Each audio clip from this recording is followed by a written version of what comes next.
I said, you little bastard, come in here. Why is Jacque always sitting? So if you could just look this way, just a sec, I'll adjust the lights and... Not too much. Look at this, oh, that'd be great.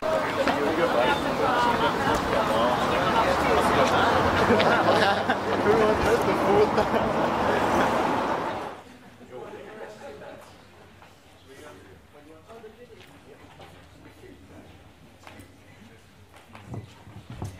First we're going to show a 12-minute video. Designed to avoid old mistakes. A vision of efficiency, sustainability, and intelligent planning can lead us into a marvelous new world of unlimited human potential.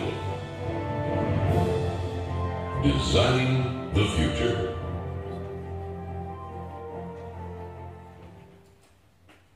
This vision could be a showcase of what the world can be in our cybernetic age.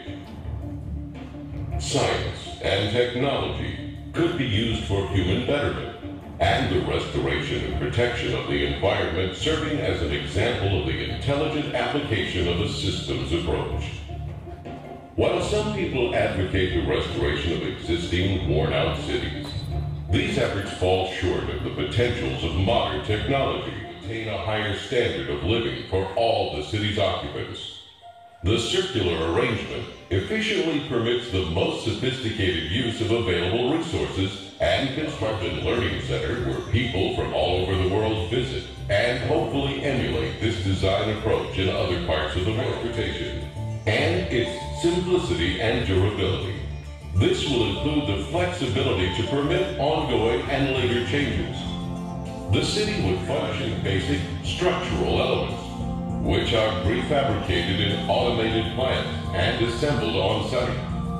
Many of these buildings would be comprised of standard units that can be arranged to mission, entertainment, and conference centers. Lovely parks, lakes, streams, and waterfalls are located throughout the entire city. The Central Dome, or Theme Center, contains schools, healthcare, shopping, communications networking, and childcare. It is also the core for most transportation services, which move people by transveyors horizontally, vertically, and radially anywhere in the city. This minimizes the need for automobile transportation, except for emergency vehicles. Transportation between cities would be by monorail.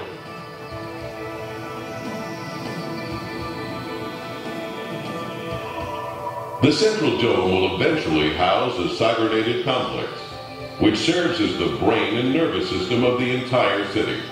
It projects a 3D virtual image of Earth using satellite communication systems which display information on weather, agriculture, transportation, and the operation of the whole city. This cybernetic, thevenusproject.com.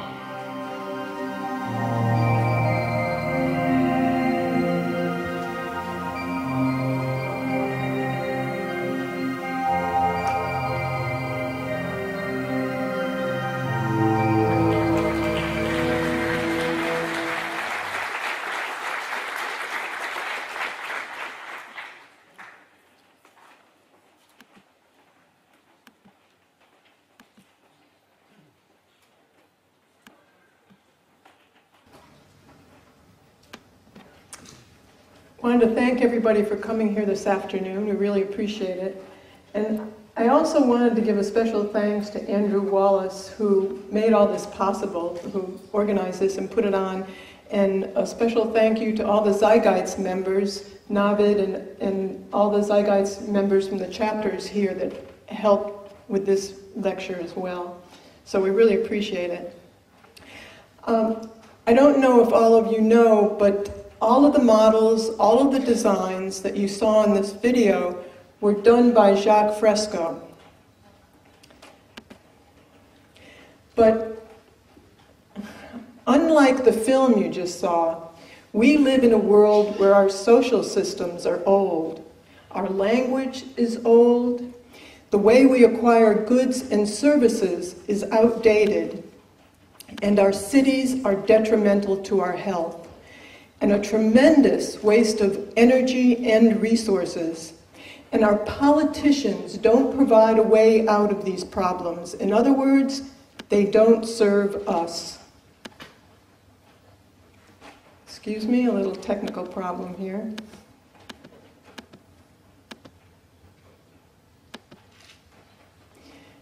Sorry. But our technology is racing forward. We're trying to adjust to the rapid advances in technology with obsolete values that no longer work in our technological age. What is needed is a change in our sense of direction and purpose, an alternative vision for a sustainable new world civilization unlike anything in the past. That's what we're presenting here, and we call it the Venus Project. And the activist arm of the Venus Project was organized by Peter Joseph, and that's called the Zeitgeist Movement.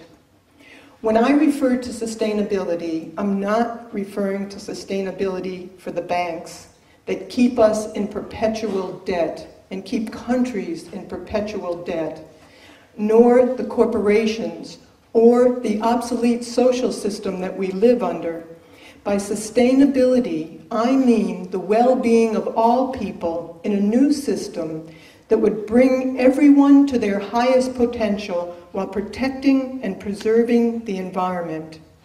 What I'm talking about is intelligently managing Earth's resources by using the methods of science to organize and manage society. I'm not referring to scientists running things, but the methods of science applied to the way we live to achieve a more humane society for everyone. We apply the scientific method in limited areas, in such things as the building of aircraft, skyscrapers, bridges, and automobiles.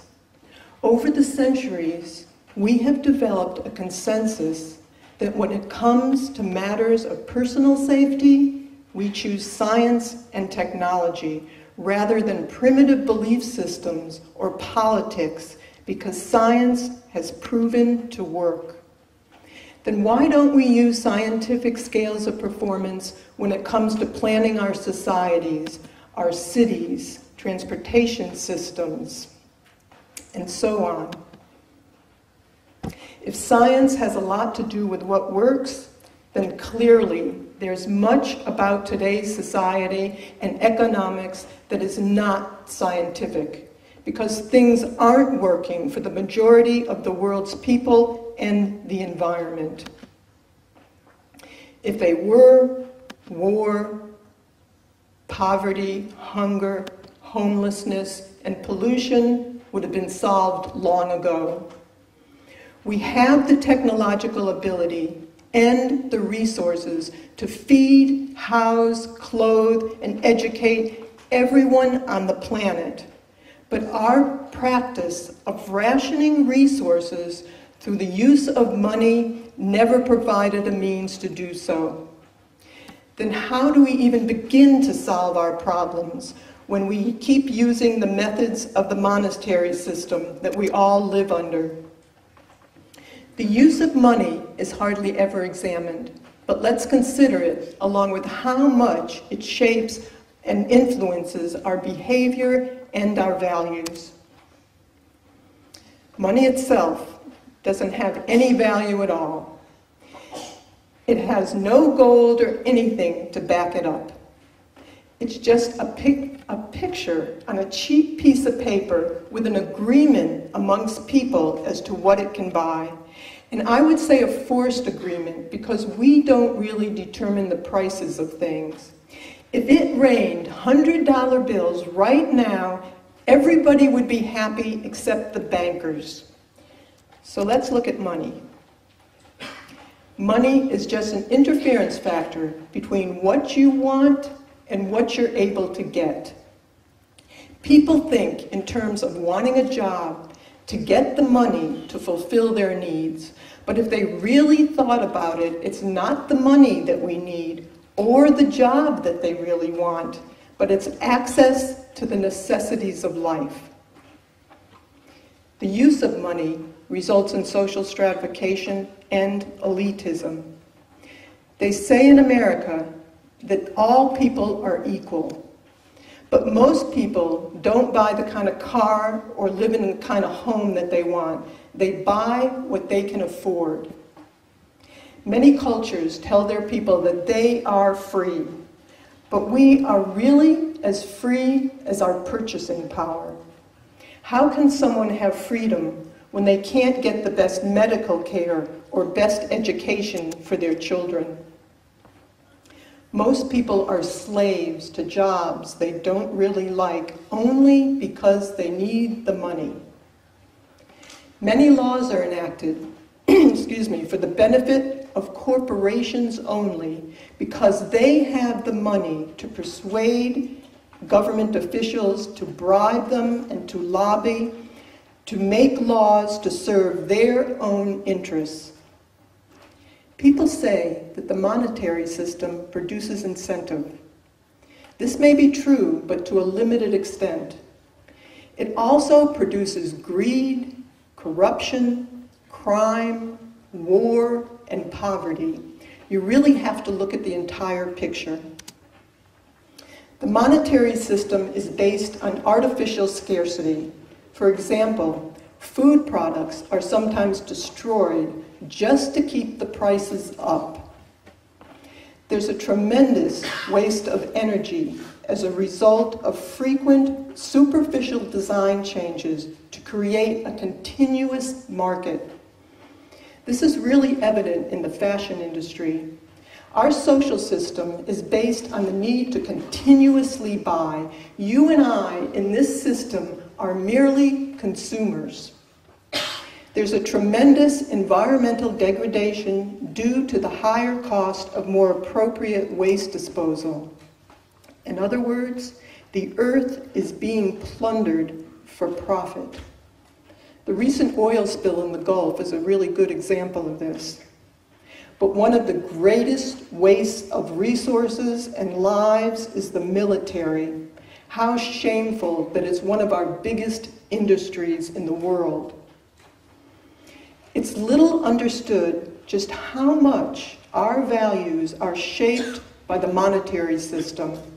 Our values are influenced by the media for the benefit of the establishment. We call them the unholy three: the military, the corporations, and the banks.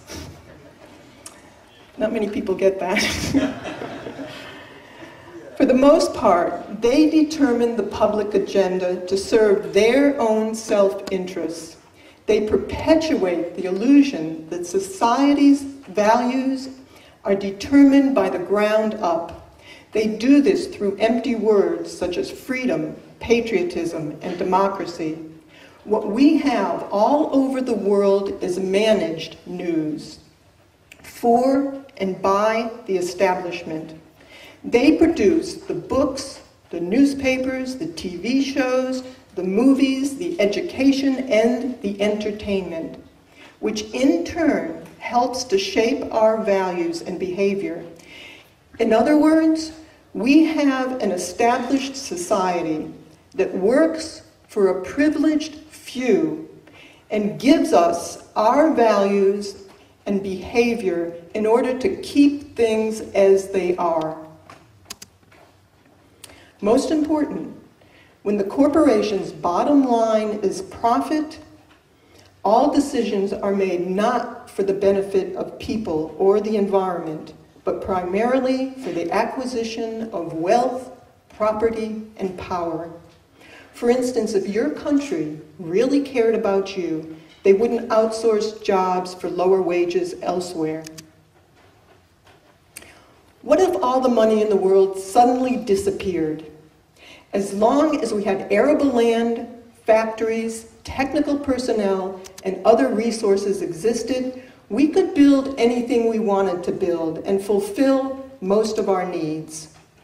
The Venus Project advocates that with today's ingenuity, we could easily overcome scarcity which is the cause of most of our problems, such as war, corruption, and aberrant behavior.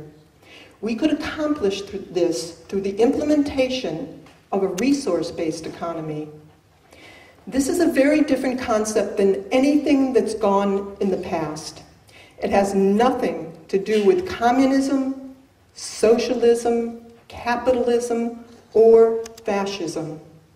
To put it simply, a resource-based economy uses resources rather than money, and all people have free access to their needs without money, credit, barter, taxation, or any other kind of debt or servitude. In other words, all the world's resources are held as the common heritage of all the Earth's people. The real wealth of any nation is not its money, but its resources and the people who work toward the elimination of scarcity for a more humane society for everyone. If you still have problems with this, if it's still confusing, consider this. If a group of people were stranded on an island with money, tons of gold, and diamonds, and the island had no arable land, no fish, no clean water, their wealth would be irrelevant to their survival. Money is not what people need, but rather it's access to the necessities of life. In a resource-based economy, resources are used directly to enhance the lives of all the world's people. If we manage our resources wisely, we could easily produce the necessities of life and provide a very high standard of living for everyone on the planet. This may be hard to believe, but even the wealthiest of today would have a much higher standard of living within a resource-based economy. When science and technology are unleashed into society to improve everyone's lives without restrictions of money, the marketplace, or patents, we could really begin to know what it means to be human and be civilized.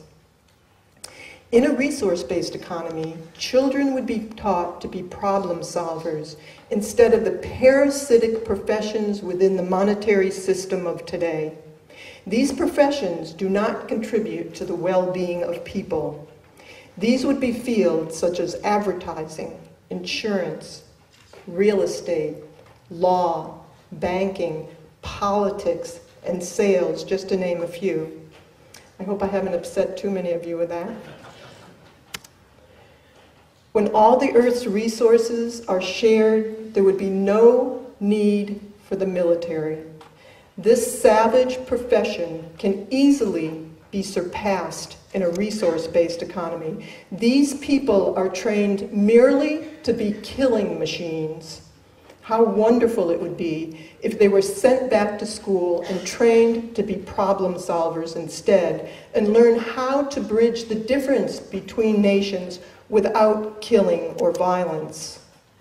When all the Earth's resources are managed and shared as the common heritage of all the world's people, the artificial barriers that separate nations would no longer be necessary.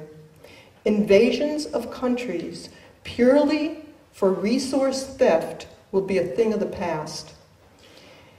And that's why we really invade other countries. It's not to bring democracy and freedom as they tell us in the United States, but it's really to grab resources, cheap labor, or a route for oil.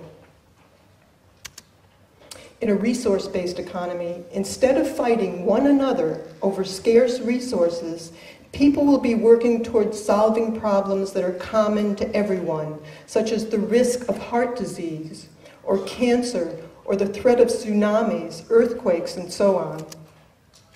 Remember that all new ideas and new concepts were ridiculed, rejected, and laughed at when they were first presented, especially by the experts of the times. All new ideas for social betterment, including women's rights, black rights, and child labor have always been met with great resistance. During the time of the Wright brothers, the distinguished scientists of the day were writing books exclaiming why man can't fly. The Wright brothers didn't read their books and went right ahead and built the flying machine. When science is applied with human and environmental concern to the way we live, we can easily create abundance for all. We will eventually understand that most criminals that fill our jails are a result of the need for money and property in an age of often contrived scarcity of the monetary system. Children will look back and wonder why we couldn't see the limitations of this vile system. Being civilized is an ongoing process. There's no utopia and no final frontiers. All things change. We are in a continuous process of social evolution. Those countries that try to freeze and keep things as they are will be surpassed. Thank you.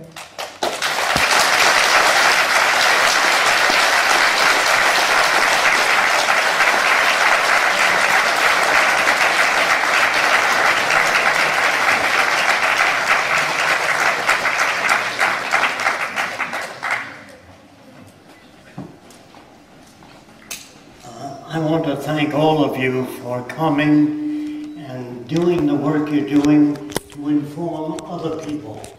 Of course, I'm going to say a lot of things. Can I put this on you before you start? Yes.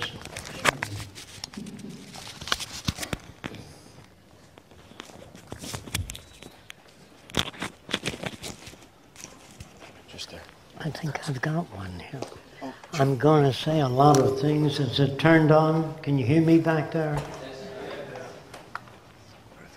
I'm going to say a lot of things that may bother some of you, but please be patient. I'm not your enemy. I'm going to tell you things about your society that you may or may not know. I want to say first that the language we speak was designed hundreds of years ago. And it's almost impossible to talk to one another. Although we think we talk to one another, we really repeat a language that's highly insufficient. Whatever you say to other people, it goes in their heads and comes out to fit their society. You don't always communicate with people. So the problem is, can we develop a language that has consistent meaning? Well, if you still don't understand me, sometimes I might say, have a nice weekend. Why don't we say, have a nice life? Why just a weekend? Our language, again, is old. Is it possible to devise a language that's not subject to interpretation? When you read the Bible, if you do, it says Jesus meant this. Somebody says that. Oh no, he meant that. The third person says, you're both wrong. This is what he really meant. So you have the Lutheran, the Seventh-day Adventist, the Catholic, because it's subject to interpretation. The language of chemistry, mathematics, science, engineering is not subject to interpretation. When a chemist writes a formula, no matter what country it goes to, they interpret it the same way. I'm trying to tell you it's possible to develop a language that's not subject to interpretation. So we really talk at each other rather than to one another. That's a major problem. That's why lawyers exist. They can take language, mold it, reshape it, but you can't do that. Those of you that want to know how to communicate, there are books such as Science and Sanity by Alfred Korzybski, Language and Thought and Action by Hayakawa, The Tyranny of Words by Stuart Chase. You don't even know this, but the words you use have no communication value. Take junior grade school, for example. When a teacher says to a child, that's wrong, that doesn't tell a child anything. Think about it. That's wrong. What does that tell you? Nothing in particular. And if the teacher says, that's not what I told you, that doesn't tell the child anything. So most of our language is empty. Then there's another bullshit word, and that's love. Don't get mad at me, hear me out. Now, most of us don't like everything we've done in life. I'm sure we don't. We made mistakes, we made false judgments. So sometimes you like yourself, sometimes a little bit, sometimes not at all. So love is a fluctuating thing. Even if you marry somebody and love them, you will find sometimes you love them very much, a little less. Sometimes, how did I ever get in this situation? So love is a fluctuating thing, not a fixed thing. That's why we don't understand what's happening. Sometimes a guy is conditioned by society to like a girl of a particular configuration, but he marries a girl of a different configuration, and he's always looking at different configurations. And you think, what the hell's the matter with this guy? Nothing's the matter with him. He was brought up that way. There are no good or bad people. There are no creative people or lazy people. All that is bullshit put out by your country. Now I'm going to tell you a little bit about it. If you were raised by the headhunters of the Amazon, you'd be a headhunter. And if I said to you, doesn't it bother you to have 5 shrunken heads? You say, yes, my brother has 20. So, is he nuts? No, that's normal to his culture. If you were brought up in ancient Rome, assuming you were Christian, the Romans believed in many different gods. And you come up with one god, you must be nuts. So they put you in an arena with a lot of hungry lions, and they'd starve the lions for a week to put on the good show. Then they take the clothes off the Christians so the lions can tear at them easy. The whole family would come Saturday and Sunday to see Christians fed the lions. And the kids would say, Daddy, can I come next week to see Christians fed the lions? And that is, if you behave yourself. Now, are these people nuts? No. That's normal to that culture. Just as we go to prize fights and watch men punch the heads of other men.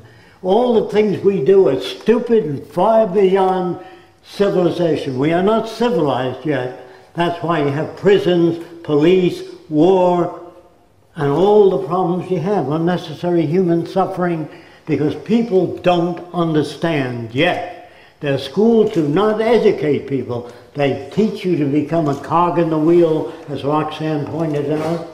They teach you to become a carpenter, an engineer, an architect. All these are false fields. They have to teach you how to become a generalist, how to understand the history of civilization, which is lacking in all our universities. They'd be shut down in the future, and people will be brought up to become generalists. So they understand human behavior, they understand what makes a person, what gives a person drive. So all of us are brought up to believe there are different kinds of people, which is a lie. That the Japanese mind can't grasp technology, that the Chinese can't understand certain things, and always get a dumb Polak to clean out your cellar. And the damn Italians, the wops, they brought the mafia to this country.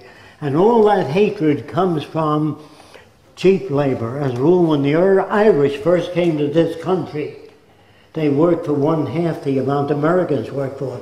So let's get rid of those damn Irishmen. They're no good. They took their jobs away. That's why we got mad at them. And during the Depression, if a factory put up a sign, help wanted, everybody lined up to get a job. Hundreds of people. And normal Americans, normal means fucked up. Normal Americans would say, let's get the goddamn wops out of the line. Let's get the goddamn Filipinos out of the line. Because they threaten our jobs. That's why they do that.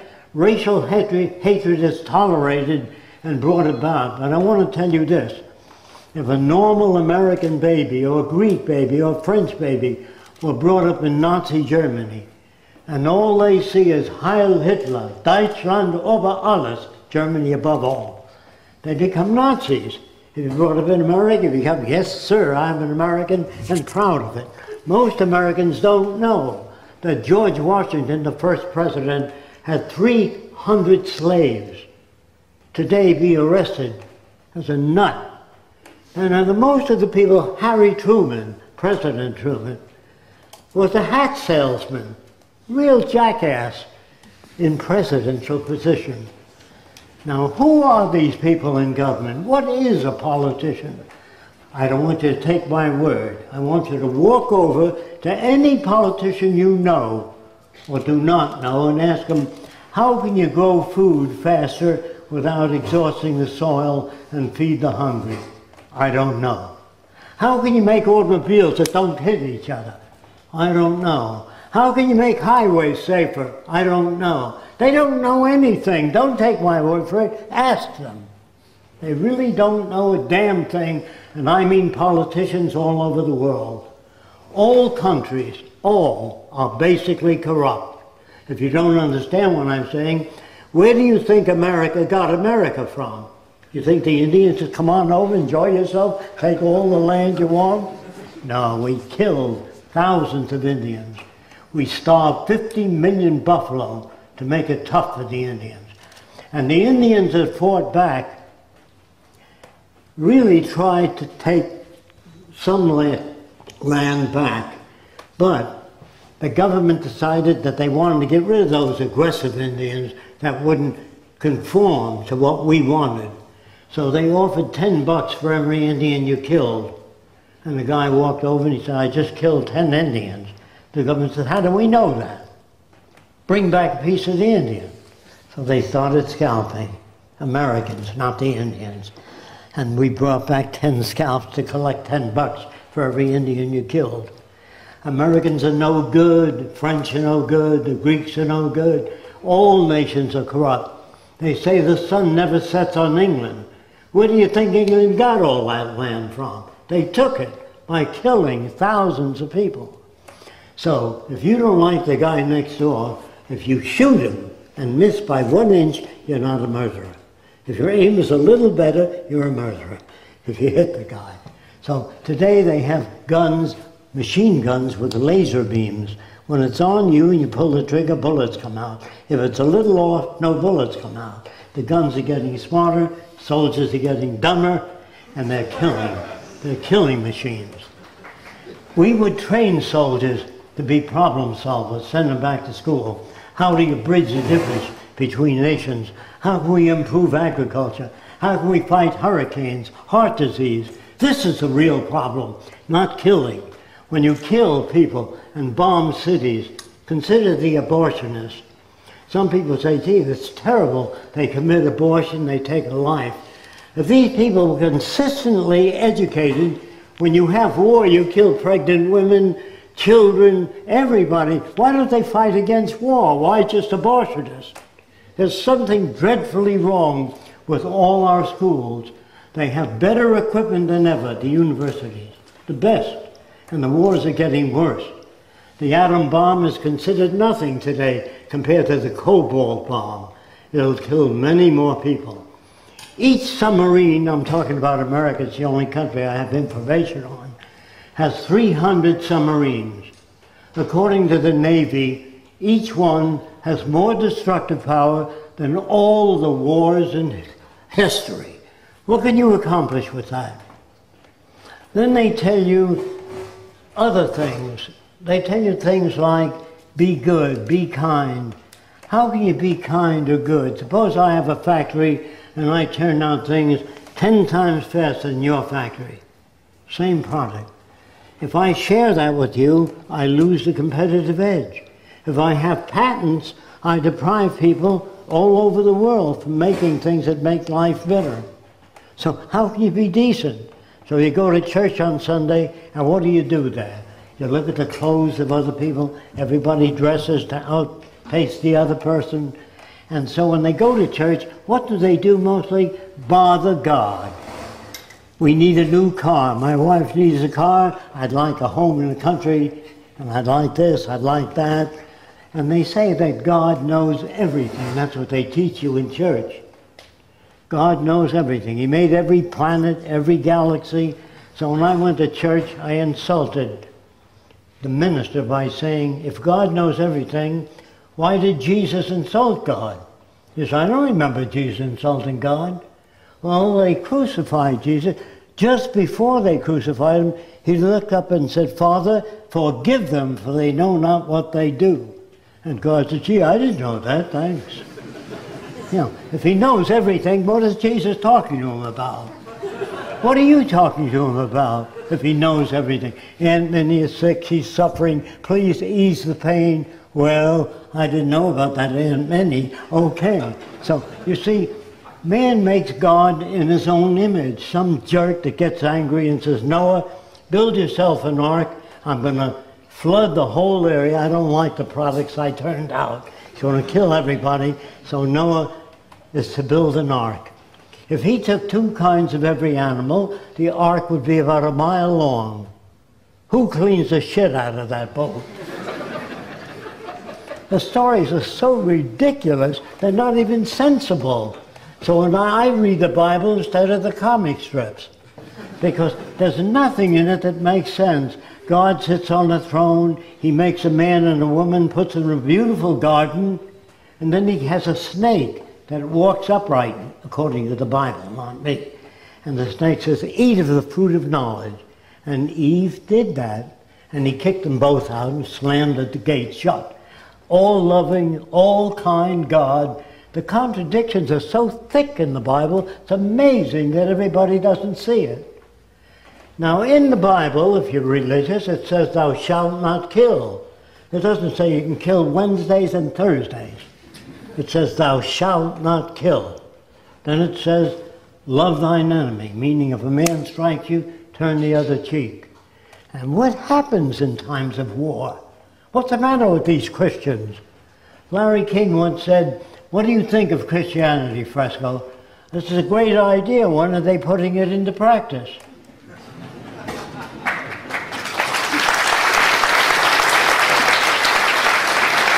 Frankly, I've never met a Christian that forgives people, that loves their enemy, that turns the other cheek, that has no locks on the door. When a hungry person knocks, they bring him in saying, do unto the others as you have others do unto you. I've never met a Christian. Never found one anywhere I've traveled. So the point is, all of us need security. All people all over the world need clean air, clean water, arable land, and a relevant education. What does relevant education mean? To study agriculture, nature, how we relate to nature, how we relate to one another, to give us the tools to live in accordance with what we want, not what they want you to be. They want you to be patriotic. That means they want to control you. Patriotism, Einstein said, is a disease. But he couldn't say that publicly. When he came to this country, he was a socialist to America. And they said, don't talk socialism, they'll ship your ass back to Germany. So he wouldn't talk about it. Einstein, I once asked him whether he felt that social design would be prevalent for all people, useful. He said he was a socialist, he really didn't know the anatomy of social design. He said, are you interested in mathematics? I said, yes, as a tool, but he didn't really know the process of social design. I asked communists, how will you prevent corruption in the future? They said, well, when that time comes, this is the Great Depression, that time comes, we'll work on it. I said, well, how will you house the millions of people? Well, when that time comes, we'll work on that. I said, well, let's start a technical branch of the Communist Party or Socialist Party or any party to make life secure for all people so no one can become corrupt. They said, you're deviating from the teachings of Marx, you'll have to leave. I wasn't trying to deviate or disrupt communists, I was trying to give them a method of solving problems. So I joined, at that time during the Depression, I joined technocracy because they talked about using science and government, but there were no blacks in the organization. And I said, how come there's no blacks? They said, well, let them start their own section. I said, well, what about Orientals? They said, the Oriental mind can't grasp technology. Well, of course, as you know today, they lead the world in robotics. So all our thoughts about different kinds of people are lies. They're not real.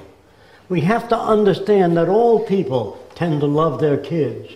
All people want their kids to be better educated. All people want to know about nutrition. So let's say the drug companies were really sincere and they found out that celery juice lowers blood pressure. You can't make any money selling celery juice, could you? But you can get $2 for every pill you sell. So there was a book written many years ago. I also like to know how many people ever heard of it. 100 million guinea pigs. How many of you heard of that book? It should have been in every library. It's not. What did 100 million guinea pigs talk about? The lies put out by the drug companies.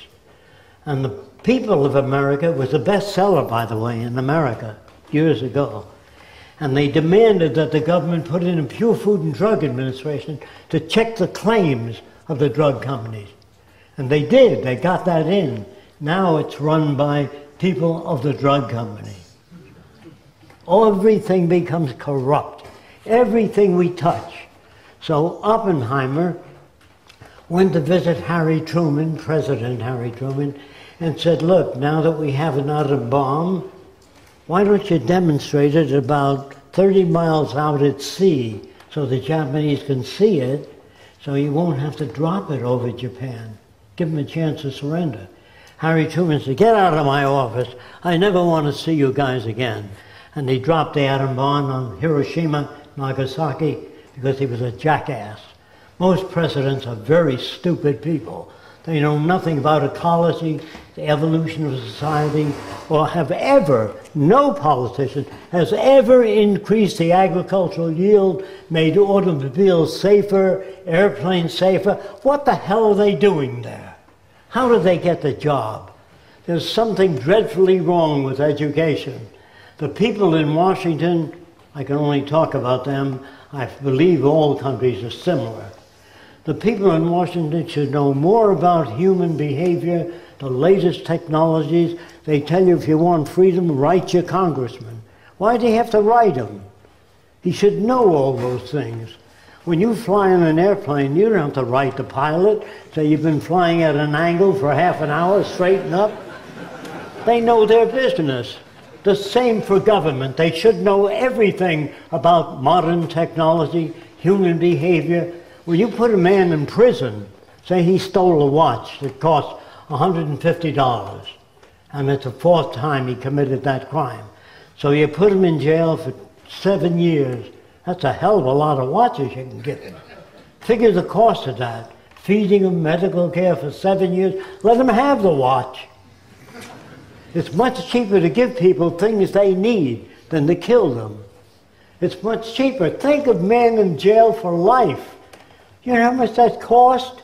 They're worried about the fact that he tried to rob a jewelry store of maybe $300 or $400. It's always cheaper to feed people. And when they go to jail, I can assure you, they don't come out any better. They call them correctional institutes. They don't even know how to correct people. They're not people trained in that area. Then you got a bunch of people they call psychologists. I hope there's none here today. And psychiatrists that adjust you to this fucked up culture. How can you adjust people to this culture if you're sane? Do you understand what I mean? So even psychologists and psychiatrists are part of the culture. So is religion. Jesus needs money. Jesus doesn't need anything. God doesn't need anything. They also try to tell you that God so loveth the world that he gave his only begotten Son. According to the Bible, it says they crucified Christ, he arose and ascended into heaven. Where's the sacrifice? Think about it. So we don't think about what we read, we just read and we just yak. And so when we're asked to vote for somebody, we vote for somebody that fits the patterns we've been brought up to accept. Now, during the question period, please, don't be polite. If I say anything you don't understand, say, I don't get it. And if I fail to answer your question, say, you didn't answer my question. Don't be polite. So at the question period, we will examine some of the ideas, And I want you to ask all kinds of naughty questions. Don't accept a thing I say. I don't want you to follow me. I want you to listen to what I say. If it makes sense, do it. If you like the Venus Project, when you leave here, if you don't talk to other people about it, nothing will happen. So if you like what we stand for, look, it's not perfect. It's just a lot better than the society you live in. And it'll continue to get better. There are no final frontiers. People think I'm a utopian. I believe that you can make the best of all possible worlds. I don't.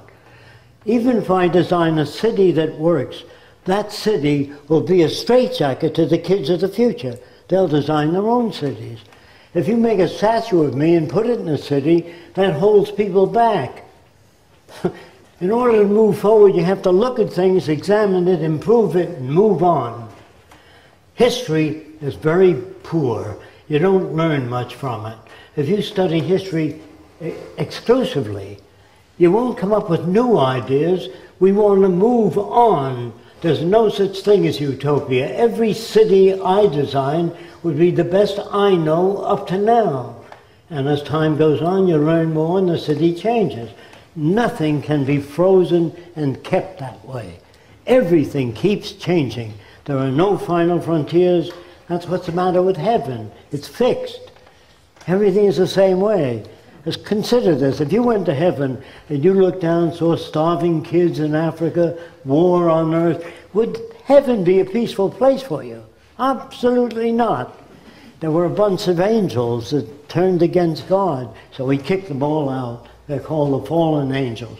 If he didn't have peace up there, how the hell are you going to have it down here? You have to read your Bible, and you have to be ruthlessly honest.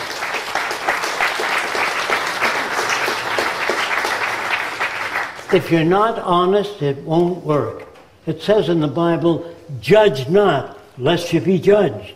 That means don't judge anybody. You don't know enough about what made him that way. It also says in the Bible, therefore, by the grace of God, go I. That's anybody you see in a wheelchair, blind, all of us. That can happen to all of us. They don't know what to do about it. In 1927, I came up with a little idea which I got from bats. Bats can fly at night and not hit anything. How do they do it? By sound. So I made a little gadget that would fit over a person's ear and generate sound waves so you can hear an open door even though you're blind. You can hear an object in front of you by sound feedback. So we can build things in all cities so the blind don't need that white stick or a dog or anything like that. In the meantime, we'll work on artificial systems of vision. I think that human beings can solve any problem. If you don't understand me, I'm not upholding Germany this time. Some people think I do. We formed a blockade to prevent the Germans from getting rubber, but they had enough technicians to make synthetic rubber. So they made all the rubber for their airplanes, everything out of their own chemistry. So with technicians, not in charge. Understand, I don't want to see science in charge of government or technicians. What I want to see is their assignment to problems such as agriculture. When you can grow food twice as fast on the soil, you exhaust the soil.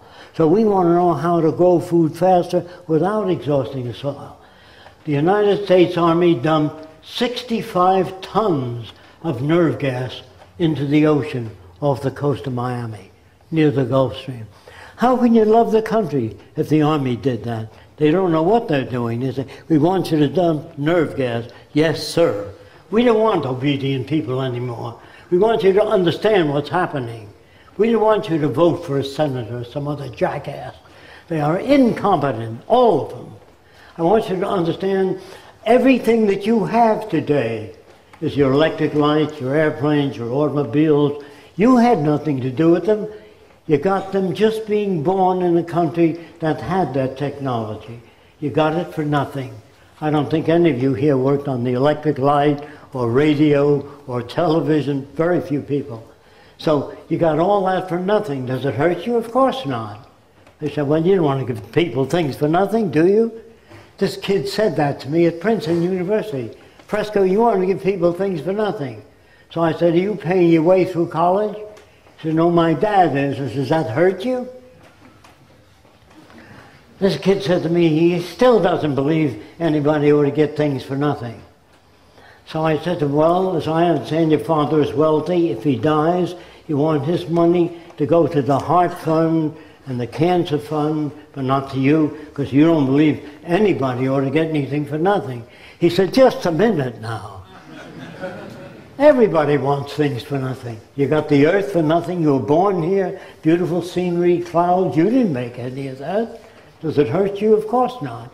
But when you're born in a polluted world with smog in the air and automobile pollution, say, I guess that's the way it is. It isn't that way. It's because the people in charge of government are totally incompetent. So what you really want is a world free of burden, pain, prisons, police, crime. Can we do that? The church has been trying to do it for years. They don't know how. They have no idea of how to say, be kind, be good. How do you do that? So I wanted my children, 2 of them, to learn how to read. So I never taught them how to read. I'd open a book at night and I'd read to them in bed. I'd read to them about things kids are interested in. Just happened to be my son. He was about 4 years old. I was reading about dinosaurs. And I said, when the 2 dinosaurs met, I said, that's all for tonight. And I closed it. He said, what happened when the dinosaurs met? I said, look, if you learn to read, you can figure it out for yourself. And so I gave him a reason to want to read. Don't just teach him to read. Teach him a reason for wanting to learn mathematics. Teach you how to read. The Dickie Dare and his sheep. On the way he met a cow. Moo, moo, said the cow. What is that crap? And then they have in America, I don't know how much you have it here, the Mickey Mouse Club. Now what the hell happens if you condition kids to join the Mickey Mouse Club? You make a bunch of pinheads. Do you understand? Kids want to know everything. How do airplanes fly? Daddy, what makes the light go on? He said, I don't know that. Daddy usually doesn't know anything, and congressmen no less. So I'm saying everything that you have is technical. Think about it. If we took away technology, if you shut down Boulder Dam tomorrow, all the food and all the refrigerators from LA to San Francisco would fail. All the food would rot away. Everything that you have is technology. If you shut down the power projects, men would have to pull cars and boats. They did it in the Volga River. They had to pull freighters. Men, slaves, were whipped to do that. Slavery was normal in the old days. And kings felt that they were put here to rule over people. People in my position like to think that they're here to try to make the world a better place. Divine wisdom guides them. Look, divine wisdom doesn't guide anybody. When Christians fed the lions, they prayed like hell. The Jews in concentration camps prayed and they were burned. In Salem, Massachusetts, if a woman spoke up and she didn't quite agree with everything, she was burned alive as a witch. Now here's what you didn't know. I'm talking about the United States. Women, hundreds of them, were burned alive because they thought about things, just a little different. But what you didn't know is for every witch you found, you inherited their bank account and their land. So it's a good job looking for witches in the old days. The more you can find, the more money you got, and free. So here you have a world that's sicker than shit. And when I say that, I mean it. I mean that the world you live in is consistent of stupid people, including the military. The Pentagon in Washington think that they're there to defend the country. Whatever a man can think of, some other body can think of a way around that. You can't secure yourself. You think that you go to an airport, you put your luggage down, they x-ray it, and you're all right. I can design clothing that gives off nerve gas. There are other ways around anything a person could think. I wouldn't do that, of course. I wouldn't work on weapons. When I was drafted in the Army, the first thing they said, Can you make a bomb, Fresco, that goes sideways instead of up? I said, I have no idea how to do that. It says, cast ye not pearl before swine. People are not educated yet. They should not have weapons of mass destruction. They don't know how to use it. They should have technology that enhances all human life. This is what religion tries to do. I would say that the Venus Project is the nearest thing to the brotherhood of humanity. And I want to again thank you for your attendance, and I want you to understand during the question period not to be polite. So Roxanne and I... You have about 15 more minutes or so. You can go on. I do? Yeah. Okay. Go on for a while. Thank you. So I want to try to tell you a little more about people. If you were raised in Nazi Germany as a baby, if you never saw anything else, it'd be Heil Hitler. If you're raised in France, La Tour Eiffel, your facial expressions, everything. If you're raised in the South in America, you speak with a Southern accent. If I say, stop speaking with a Southern, you can't. And you'd say, well, I'm gonna get me a nigger and I'm gonna kick his ass. Is that you speaking, or is that picked up from your environment? If you take a normal boy and bring him up with 6 or 10 very effeminate women, women speak differently than men. They move their hands a lot, and facial expressions are different, more like I'm moving now. So if you just were brought up with those words, a boy would move just like a woman.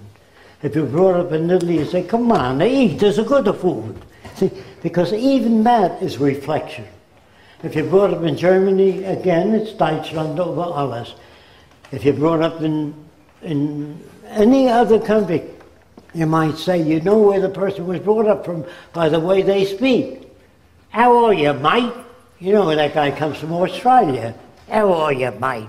Well, you'd speak that way, your facial expression would be that way, and you use words like individuality. There's no such thing. Everybody reflects their culture.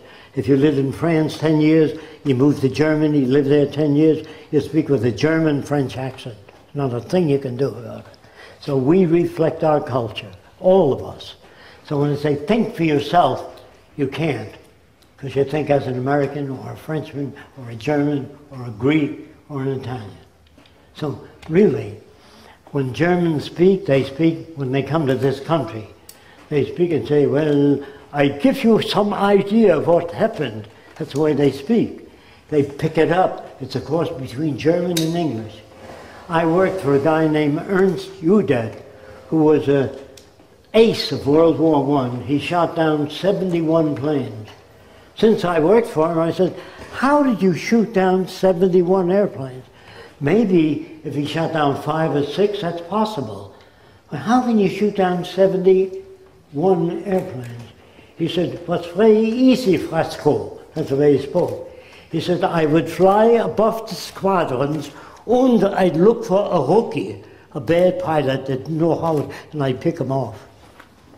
So is he a good man? Is he kind? Is he human? Same with Eddie Rickenbacker. They always fly above the squadron and look for guys that can't fly too well and pick them off. That gives you a lot of medals, a lot of X's on your fuselage. So when you're brought up, so a lot of people go to church and says, thou shalt not kill. And so it's hard to get people to enlist in the army. So they give Japanese or Chinese Americans false teeth. And they make a movie by Frank Capra called Why We Fight. And it shows these Japanese kids raping a woman, and the enlistment goes up 75%. You have to teach hatred to have war to be a working system. And army men, unfortunately, 10 years after the war, that's the most exciting time of their life. And they always go back and they join the American Legion, and they talk about the days they shot these goddamn slanty-eyed bastards. And the Germans were called Krauts, not human beings. So we shot them too, see. So soldiers are killing machines. And if you want a world without war, people have to be educated to understand that all people need the same thing: good food, healthy living, a relevant education, not killing. Because war only produces hatred over the years. They remember that you killed their kids, their parents. and they want to get even with you. And some people say to me, I'm just imitating them. Why are these goddamn North Koreans building rockets, and why are these Chinese building big armies? They're a threat to us. But again, I don't want you to take my word for this. There's a newspaper in England called The Telegraph, the London Telegraph. And in that newspaper, they ran a headline about 7 years ago. The U.S. intends to bomb 7 countries, nuclear bomb, sneak attack on 7 countries. It names North Korea, China, all the countries we don't like. Headlined in the Telegraph. You haven't seen that, so write for it. Don't take my word for it. When you do that, if China said, we intend to bomb England, France, United States, and some other country, we would arm to the tooth. That's why they're all building nuclear weapons. They're afraid of us, afraid of America. You didn't know they ran that, so you say, why are these damn Chinese doing that? Why are these damn North Koreans doing that? They're doing it because they're scared of the United States. And the United States, are their intentions good? They may be, but they're stupid people. Even if they intended to do that, they should not have released it. It was released by the Pentagon, according to the Telegraph. So there's your reason. People behave as they've been conditioned, as they manage news and turn you off from things they think you ought not to hear. Like the theory of evolution was held back for a long time. And in all the parks in America, or most of them, there are cannons, war tanks, airplanes. There should be statues of people that increase food, that did wonderful changes in medicine, wash your hands, retain cleanliness. They used to cut cadavers and then go on right on and do childbirth with surgery. And the women would die of childbirth fever. That was because they did cutting with cadavers, never washed their hands, and the doctor that told them to wash their hands was kicked out of the university because he told them to wash their hands. So who the hell are you to tell us what to do? So everything new was fought. Women's rights, child labor. They used to use children in factories. Of course, it's a little before your time. But people marched to get the children out of the factories, and they had rotten eggs thrown at them. When you fought for women's rights, the same thing. They had rotten eggs thrown at you. What do you mean, women? Women are only good for 2 things, you know. So they had notions about women. You know, women can't learn to be architects and engineers. Women are just good to produce babies and cook for the old man. Well, all this crap is disappearing. But every inch of the way of progress was fought. Just remember that. Nothing comes easy. People are now producing articles about the Venus Project because we're better known now. They say Fresco gets his money from the Vatican, or the Rothschild family, or this banking institute. I don't have any money. Fresco has 2 Mercedes. I don't even have a car. So anyway, they will spread whatever rumors they have to keep in power. And that's what you're up against. Whenever you do anything new or different, instead of people saying, you know, that's an interesting thing, let me think about it, you know, they get mad at you because you're upsetting the apple cart. And that's what it's about. We have a tough job ahead, all of us. If you wish to live in a world without war, poverty, unemployment, hunger, human suffering, you have to talk to other people. If you do nothing, I can assure you nothing will happen. So I think I can open this portion to questions. So Roxanne and I will take questions from any one of you. Thank you again.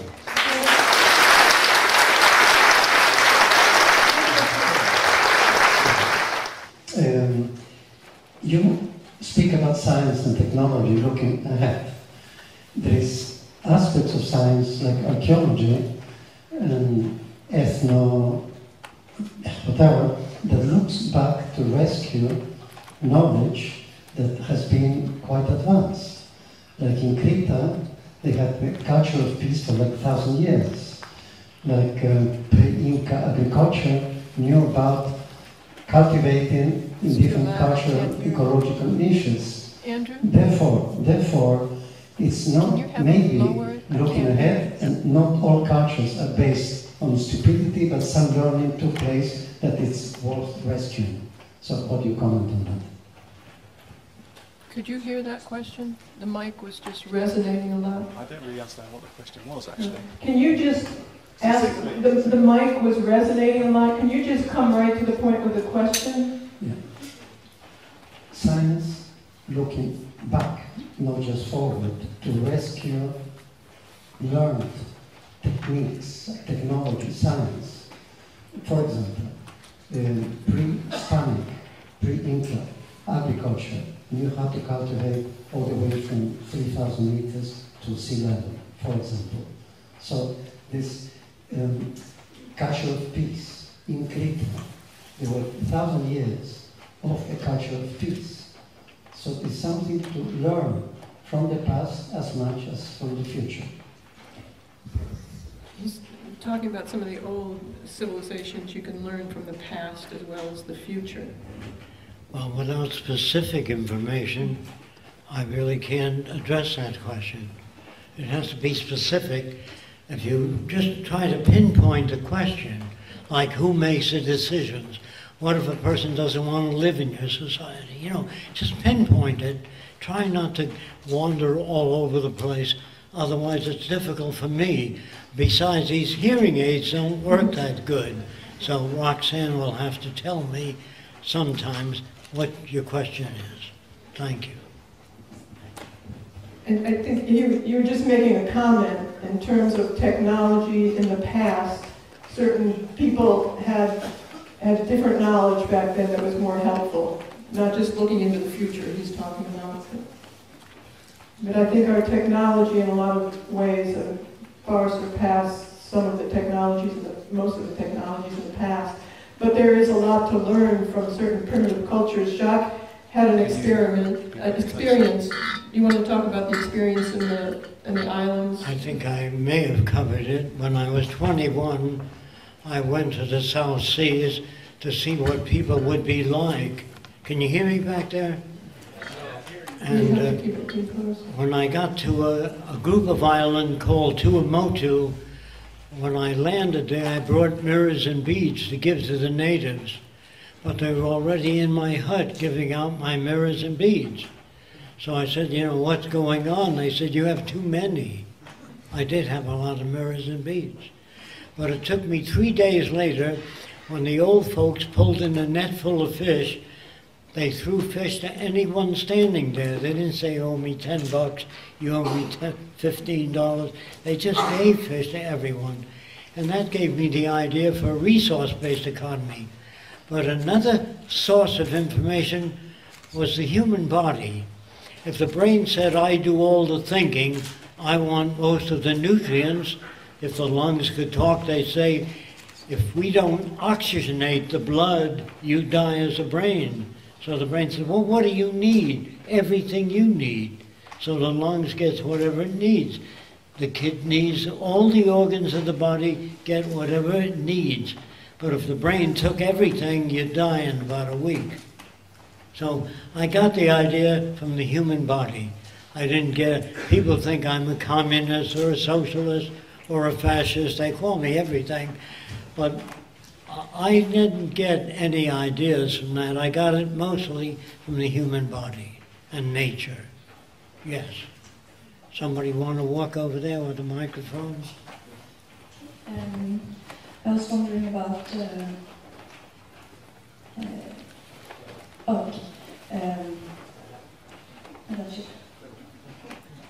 my body has stage fright. I don't know my body has.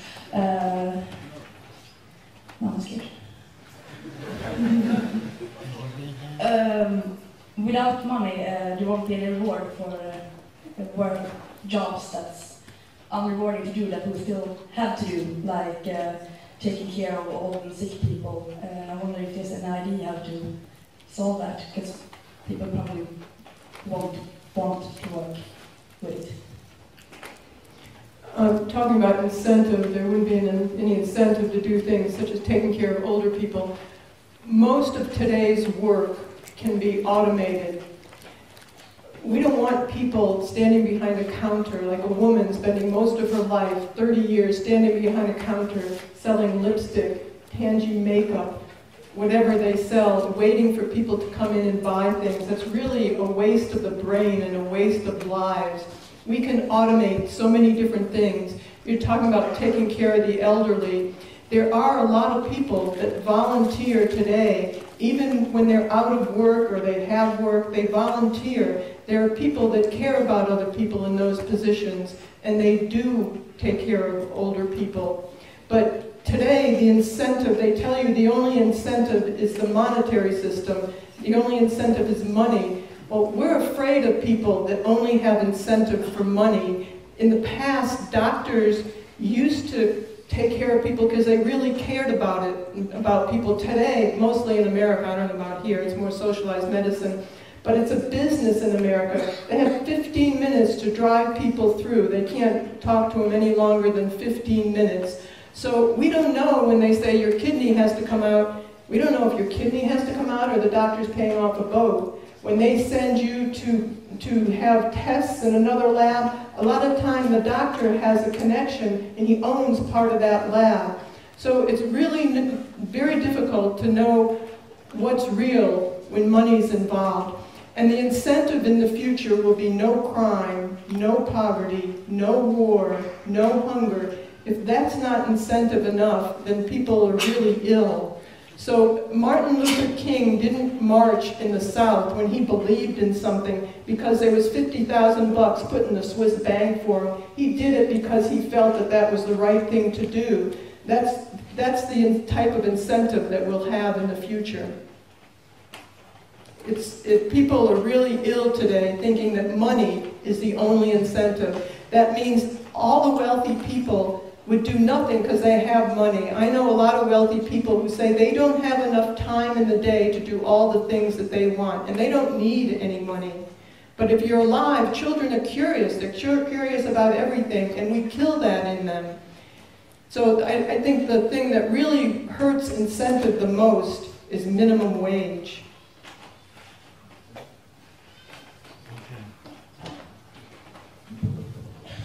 Hi. I want to begin by saying that the Venus Project is a beautiful thought that's really inspiring. My question is, how do you see the transition between a monetary-based system and the resource-based system working in real life? How do we go from the monetary-based system to this? He's asking about the transition. How do you go from there to here? Okay, that's always a good question. How do you get from here to the world I'm talking about? First of all, people have to lose their homes, their jobs, the banks have to fail. Other than that, they don't seem to concern themselves with it. This is not my wish. My wish is that people were smart enough to know that the system they live under is not secure. If they lose their homes, their cars, due to the banks failing or their jobs being phased out, that's the time they want to know, hey, what's wrong with the culture? They don't seem to respond unless they're all hurt by it. So now is the time to go on a world tour to present the Venus Project. I wish people were smart enough to know that without having things collapse and fail. But it seems there's never any social change unless people are hurt. I don't wish that on people. I'm just telling you the way it seems to be.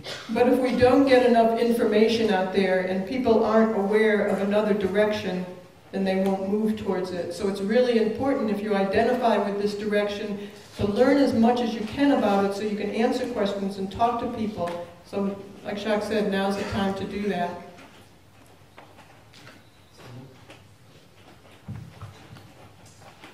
Yeah. Why are people so afraid to take in new, transforming information? Why are people so afraid of taking in new information? I don't know if you know this, but if horses are raised in a barn and the barn catches fire and you pull the horses out, if you let them go, they run back into the barn. That was their only security they knew. And even though it's burning, normal people run back into the barn. It's the only system they know.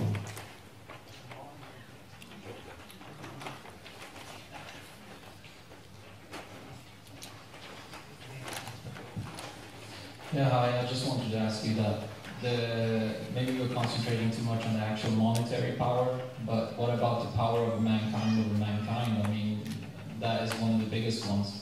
And how are we supposed to fight it if it's a David and Goliath situation that we have?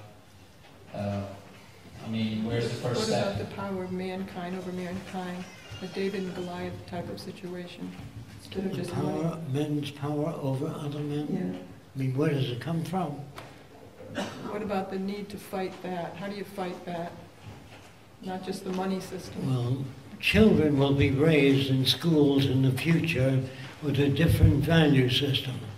You know, if you're brought up in a world of scarcity, you hide or you accumulate as much as you could to protect yourself or your family. But a world of abundance, you know, my parents came from a world of scarcity. So they say, eat everything in the plate. They're starving people elsewhere. But if you come from a world of abundance where you've never known scarcity, you leave half the food in your plate, you don't seem to concern yourself with those things. So it depends on the way you're brought up. If your father beat your mother a lot and he put you down, you might grow up saying, boy, I'm never getting married. It depends on where you're coming from, what you see, that shapes your values. Also, when people have control over other people, they get something from it. They usually get resource reward from it. They're really ill, too. In the future, when somebody has that behavior, they'd be helped. There's no advantage in that behavior in a resource-based economy because you have access to anybody, to anything. You don't have to fight for human rights or women's rights or black rights because everybody has free access to the necessities of life. That's the end of fighting for human rights. Because today, what that is everybody wants a piece of the pie. If you don't understand that, in labor unions, if you make $50 a week, they go out on strike and they make $75 a week, the price of the car goes up. It's good for labor, but it's not good for the majority of people. So we don't work on any one area of society. We want to elevate every human being to their highest potential. Next question. Try to tighten your question so everybody gets a chance to ask a question. Try to get right to the point. Thank you. I actually have a lot of questions. I'm going to try my hardest to keep them as short as possible. First of all, thank Only you. one question because a lot of people want to ask a question. So I will try and keep it. And I do want to reiterate on the how issue because I don't think that was properly answered. I really do think that everyone here is here because they really want to do something for the change. And I don't think I am stuck at the how. It feels like we're 200 people in this audience and we're fighting against 200 million people who are the masses. How do we convince those masses to go away from their traditional ways of life into a new phase of humanity? How do we convince the people in power to let go of that power, and how do we convince the people that are wealthy to let go of some of that wealth in order for everyone to I think I got your question.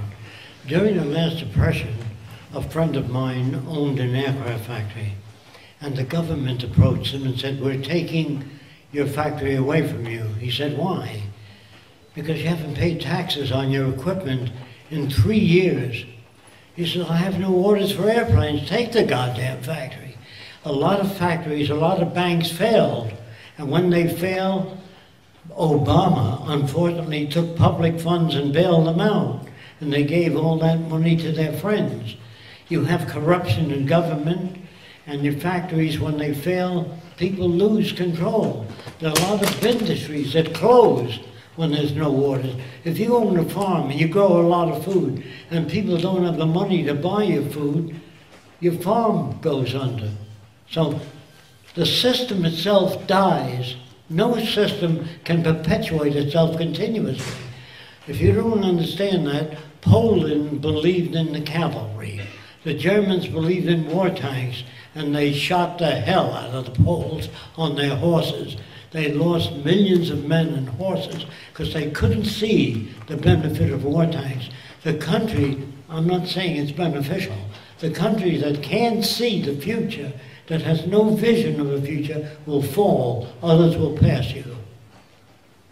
We have to be able to be flexible enough to change as time moves on. The future of the Venus Project has no fixed design. It's under constant change and growth. So you never become placid and say, this is the way of life that worked for me and I'm going to keep it that way. Then you'll fall behind. A good way to introduce this direction to the general people, and something that Jacque and I want to do, is a major motion picture, or TV series, to show what life in the future would be like that's palatable for the general public, and then show how we get from here to there to make it real, to help answer the questions that people have.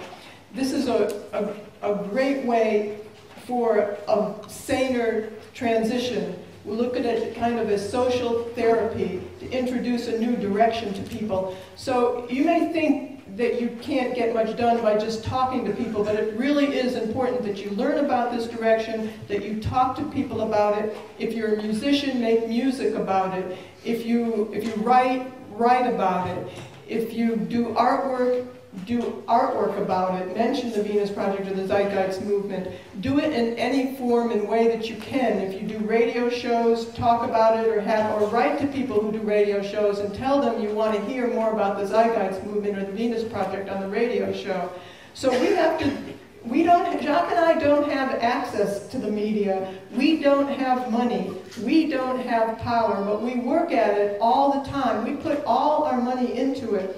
For the last 35 years, when I've been working with Jacque, we have outside jobs and put all our funding into making books, making videos. Nobody would publish our books. We made the models, we shot the photographs, we edited the films. So there's a lot that has to be done to get the information out to people, and a lot of people are working at it any way that they can. And the question that you ask is, how do you change people? When Edison invented the electric light, let's assume he did, he had to educate people as to what it is. Nobody knew what it was. So if you have a new way of thinking, if you don't talk to people about your new way of thinking, no one will know about it. So you have to be good at it. So years ago I asked myself, how are you going to change the world? There's so many different value systems. Different people have different concepts. I once asked Einstein whether he believed in God. He said, which one? So I never realized that people themselves have to have information. When you invent a power saw and a guy uses a hand saw, you have to show him how the power saw works. And if you've got a new social idea, if you don't talk to anybody about it, they will think in terms of the king ruling over people. Now, how do you get the king to have that power? The priest says, God put the king there to rule over you. The king loves that, so he keeps that priest in power. If a priest gets up and says, look, the king is no better than anybody else, his church is closed down. Or the king says, off with his head. In other words, the king controls things. And the church, if it doesn't conform to the social institutions it's in, it's closed down. Less people attend. Do you understand that? Okay. No. You have to educate people to understand what you're talking about. Press the button. Okay, I'm interested in, more practically, how will you distribute goods and services to people? Will you have some form of, like some government, or will you have a bunch of unions? Or how do you distribute goods and services? Do you have a government or like a bunch of unions? Or will you have some The question on distribution of goods and services. Yeah. In your body, there's a circulatory system, and every organ gets whatever it needs. So the distribution centers have cumulative radios, laptops, whatever you need. You must understand that your laptop today is the best they know how to turn out today and make a profit. In the future, your laptop will be smaller, lighter, faster, take photographs, all kinds of things. So the future distribution center will have all these things on exhibit. And you can either watch that on 3D television, and you can order whatever you feel you need. If you make things available to people, they don't steal. In the old days, there was more than enough water. If you lived near a waterfall, nobody came at night and stole the canteen full of water. It's only when you run out of water that you pay for $1 for a glass of water.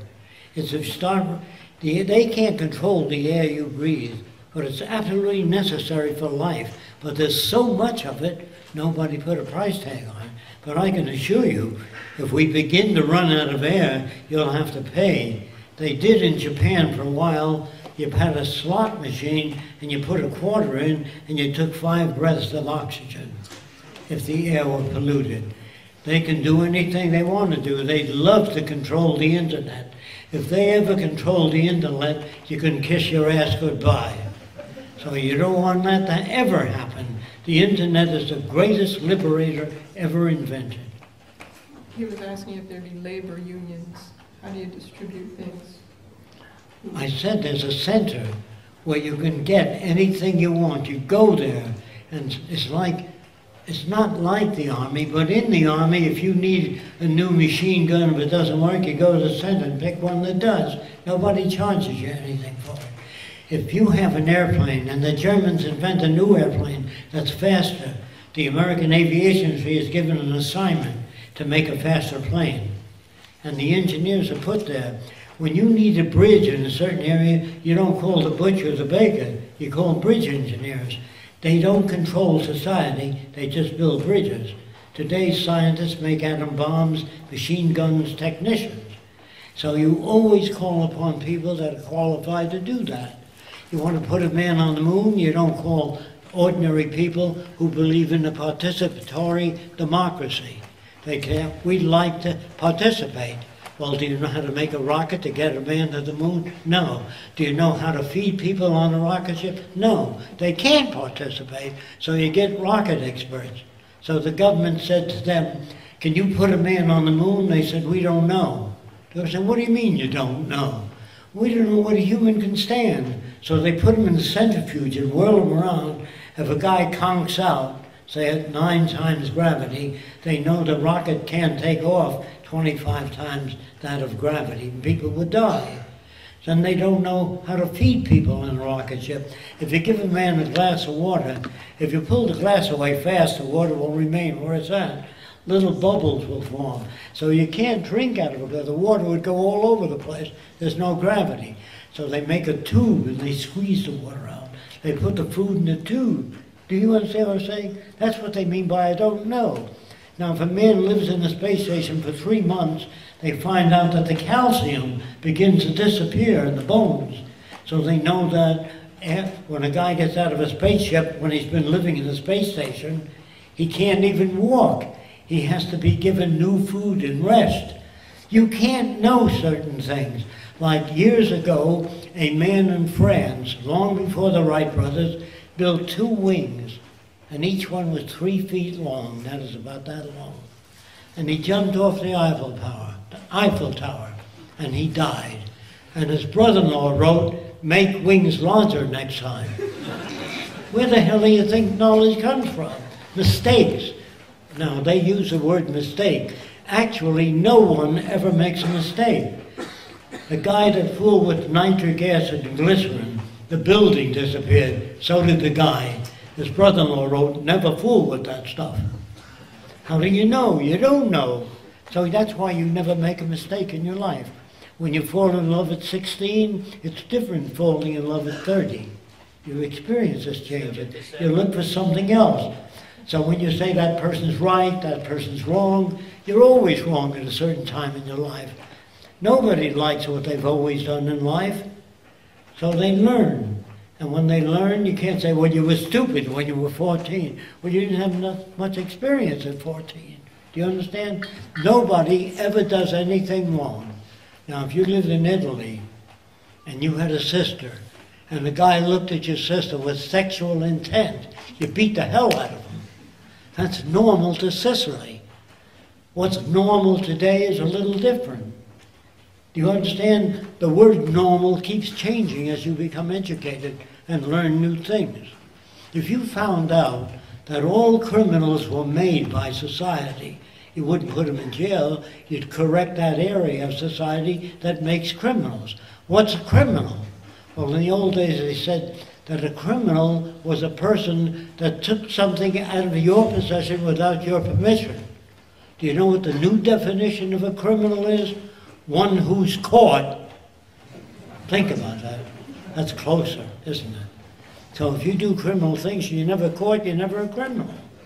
So the whole idea of criminal is bullshit, because all politicians are criminal. All military people kill. They're not called murderers, they're called defenders of the country. See, so when we stole the land from the Indians, we were murderers. We killed a lot of Indians, but we are not considered murderers because the nation said that's what you do.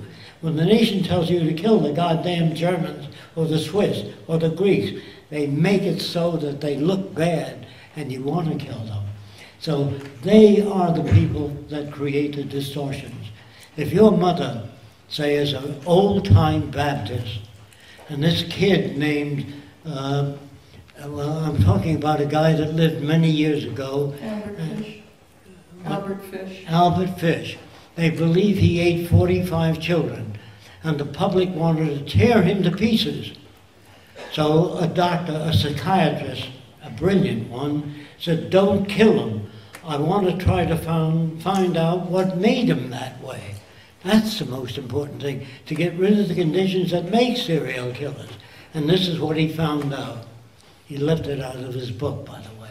What he found out is that this kid was, when he was 6 or 7, he was touching his private parts. And the mother, being an old-time Baptist and sincere, she said, you're going to burn in hell touching that part of your body. The devil will torture you forever. So the kid began to tremble. And the mother says at 2 in the morning, the kid was screaming. So she went in the bedroom. He stuck needles into his genitals because he didn't want to go to hell. I don't know if you can understand that. And he used to take minority kids into the woods, Mexicans, blacks, and try to cut their genitals off to save them from hell. What do you think a soldier is? A guy that's been distorted by the environment to want to kill other people. Do you understand that? If you bring up a kid in a malformed environment, say like the backwoods of the South, and he says, I'm going to get me a nigger and hang him upside down and cut his goddamn heart out. That means he was brought up in a distorted environment. Is he bad? Of course not. No one is good or bad. They're brought up under conditions that make them that way. Can't you understand that? Think about it. Where do you get your I pledge allegiance to the flag? If you were brought up in Germany, you pledge allegiance to the swastika. When a Jew sees a swastika, he spits. When a German sees it, he gets a lump in his throat. Sadness. That's my country. So the difference between people is the environment they come from. If you don't understand that, to make an architect, you have to put them in an architectural environment. To make a doctor, you put them in a medical environment. Isn't that true? To make anybody, you have to put them in an artistic environment to make an artist. That helps. So if we don't have an environment that educates us, we will go on doing stupid and foolish things. Questions? Hello, my name is Eva, and I'm wondering if the Venus Project is registered as an organization. Can anyone become a member of the Venus Project? And one other short question is, do you organize any free lectures for people who, for example, can afford for a ticket or who don't have free access to internet, so they can learn this way about the Venus Project? Or, for example, lectures in school to reach children and youth from the beginning, so they know about the Venus Project as well. Thank you. Your first question, is it a membership organization, the Venus Project? Well, the activist arm of the Venus Project is called the Zeitgeist Movement. Peter Joseph did a film called Zeitgeist Addendum, which introduced the Venus Project to the world, really, because it was put on the internet for free. And since that happened, we developed the Zeitgeist Movement, which is a membership organization, and there are memberships all over the world. There are chapters all over the world. So I think Navid is going to get up after and talk about the Zeitgeist Movement if you're interested in joining. And your other question, are there free lectures? We live in the monetary system today. Jacque and I are not sponsored by anyone. So in order to continue, we have a 21-acre research center where we work, where we make the models, where we make the books and videos, where we give lectures. And in order to support that center, we have to charge. We pay for the travel, we pay for the hotels, we pay for the venues. We're on this lecture tour. So we have to charge in order to pay for these things. And not every venue comes out where we have a profit. Sometimes we pay to go and lecture. So we just can't afford to lecture for free. Unfortunately, we are prostitutes in this system as well, and we have to live and feed ourselves. So we do have to charge. I always look at people buying our books. Sometimes they say, why are you charging for the books when you're advocating a resource-based economy? I always look at people buying the books as their little contribution to this direction, because we, as I said, we have been supporting it for so many years. I wish we had some outside funding. People say, well, can you give the books away? And I say, well, if you can give us $1,000, we'll give away $1,000 worth of books, gladly. But otherwise, we carry it all ourselves. We can't. Yeah, we can't afford to carry it ourselves. So, and then you asked about, is there information in schools or somebody who doesn't have the internet? We put out a lot of free ebooks on our website. We put out a lot of free information on the website. It's very extensive.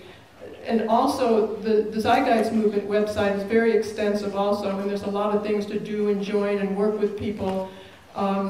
So we would like to put out information in schools, and we're getting more and more of that, actually. People are writing about the Venus Project in their textbooks. We have several countries who have that information in their textbooks. There are people who have written children's books about the Venus Project in collaboration with Jacque, too. So we would like to have more information out there. If you have any access to that, we'd be glad to talk to you about that. I want to say something else. It takes me about 2.5 years to build the models for this 12-minute film that you saw. I have to make them. And I have to, for 2.5 years, I have to eat, pay rent, taxes on our acreage, and the 10 buildings we both paid for. Nobody else paid for them. So we have to have air conditioning in the camera storage areas, because the cameras won't last if we don't do that. So we have no other way of living in the system. There's no angel that comes down and says, what do you need, Jacque? You know, we have to pay for it. We're looking for them. We'd like to do the first city and the film, so if you know anyone. We can't do it on our own. We need your help. This is the truth. Yes. So, I have a very quick question. What will the houses in the Venus Project be made of? And is it enough material to build these houses? What will the houses in the Venus Project be made of, and is there enough materials to build them? Okay. The houses will be made of composites that don't burn, that do not fall in case of an earthquake. We have rebars built all through the material, and we use the memory metals. How many of you are familiar with the memory metals? Well, you may have seen it on our website. How many of you have actually seen the memory metals? About 3 people. After the lecture, if you want to see them, do you have I don't have a hairdryer. I'm sorry. Do you have the metal with you? Yeah, but nothing to make it go down. We can do it in hot water. Okay. Anyway, the memory metals are nickel and titanium. If you shape them in the shape of a building, and then you twist them and bend them out of shape, if you heat it, it goes back to the building shape. And if you shape a chair with the memory metals, the right curves, then flatten it out and ship 5,000 chairs to Egypt. When it gets there, you connect 2 electrodes or heat it, it goes back to the contour. So if you make a dome building and then flatten it out and ship 5,000 buildings to China, there they heat it, and it takes a minute and a half, it goes back to the building shape. So this new memory metal, and now they make a memory fabric. A surgeon ties a surgical knot in the metal, in the fabric. Then he straightens it out again, cuts the skin, sticks it through straight, and the heat of the body causes to tie a surgical knot. You have to tie the surgical knot first, then the memory material goes back, like the crease in this pants has a memory. You can wash it and the crease still remains. So in the future, they say, well, who's going to do the dirty work? They always picture somebody digging ditches or something like that. We got machines today that can be guided by satellite to any position within 6 inches from a thing 3,000 miles up in space. It can guide your automobiles. Your Aunt Minnie doesn't have to drive downtown. If you can move tractors on a farm automatically, surely we can drive Aunt Minnie's car downtown. And if we put proximity devices on the car, if your Aunt Minnie or somebody got angry at her and wanted to drive into her car, it would stop 40 feet away. We used to have, some of you remember this, elevators where women mostly used to turn a crank, and they never quite got to the floor. They had to work it up and down. Today, you press 20 and the elevator stops right on the 20th floor without a human being. If you go to any modern airport, there are trains. No conductors, no operators. Those trains stop in line with a wall and the doors open. You can't even fall on the tracks now. There's a wall. And so, if we can do that automatically, people say to me, can machine ever be better than the designer? I want to try to answer that. I know a little guy that designed a machine to pick up a freight car and empty it. He can't do that. I know aeronautical engineers design airplanes to fly at 2,000 miles an hour, in space 18,000 miles an hour. He can't run 18,000 miles an hour. Machines almost always surpass the performance of the designer. Now let's take a bottling factory. There are nozzles that fill 40 bottles at one time. The designer can't do that. And the production line moves faster than he can move the bottles. So when they say, well, how smart are machines? Well, when you look out of an airplane, in the old days, you say I'm about a mile high. Today with Doppler radar, it says you're 5,300 feet, 6 inches off the ground. No human can do that. So it isn't machine takeover. The machines are now assigned in airliners to give you the height. Then with radar, you can hit the moon, bounce back, and get distances very close. About 9 months ago, machines were able to handle 1,000 trillion bits of information per second. I know of no group of humans that can do that. So when I say machine government, I'm not talking of a machine takeover. They will be assigned those decisions, machine. Just like the butcher used to grab a chicken and say, it's about 6 pounds. The guy buying it says, it looks more like 4 pounds. So he made a scale. You put the chicken on it, and the scale is far more accurate than any human being fielding a chicken. So is it a machine takeover? No. They will be assigned in the future government positions. Why? Because their tentacles are in every area, farming, transportation. So if you wanted to ship 500 cars to New Orleans, the machine will tell you you can't, the bridges are washed out. You understand? It isn't that the machines take over. No machine ever took over. No machine wants to take over. These are human attributes. If you don't understand me, if you got a laptop and you smash it in front of 20 brand new laptops, we'll get you. If it isn't this week or next week, we'll get you. Machines don't care. They don't want to take over.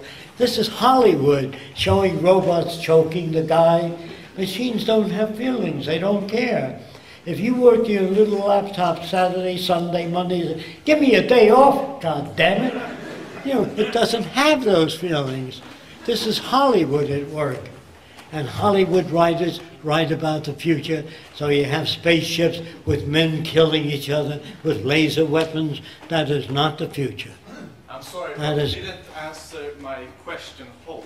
Do we have enough of this material? We have more than enough. Have it in titanium and nickel, because this is very rare materials actually. Let me say it again. We have more than enough to take care of everybody on Earth at this time. So you have But mounted, you have if we have a shortage of anything, you have to listen, sir. If we have a shortage of anything, it's very easy for science to make a substitute material. There's no shortage of anything except brains in Washington.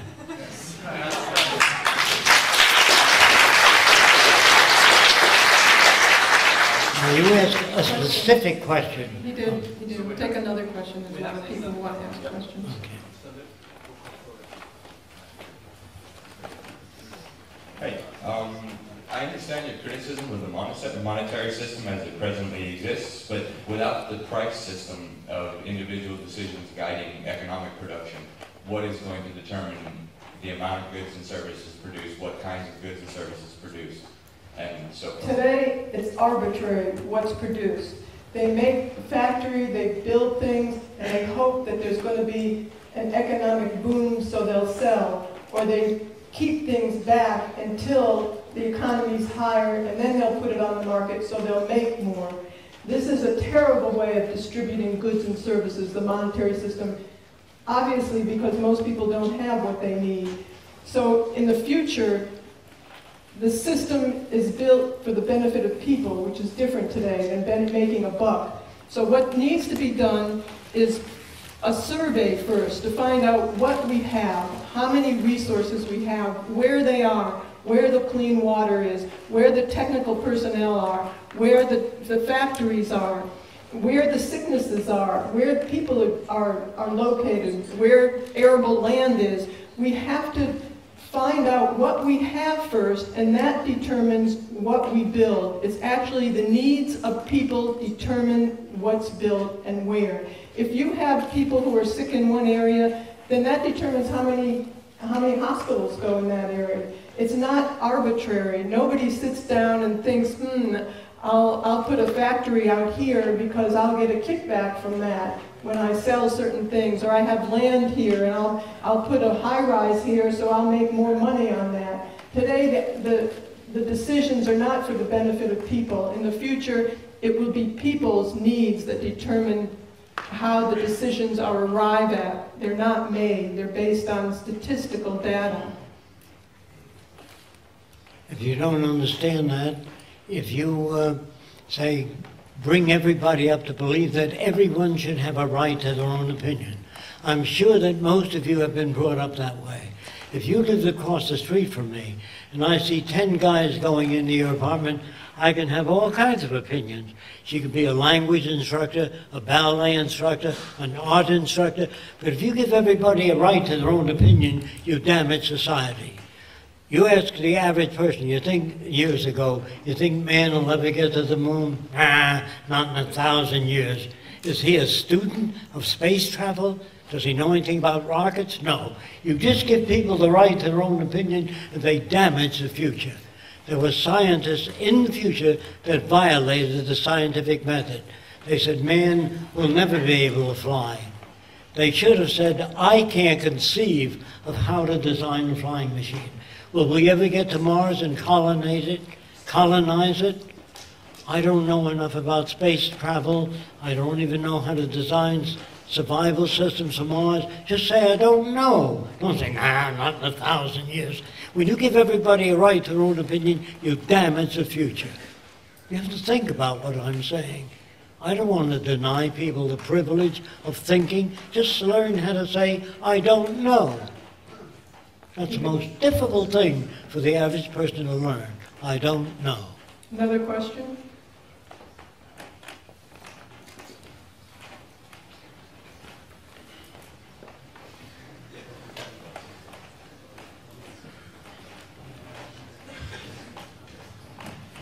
I started thinking about about this question when I saw about the marine fish farms in your presentation.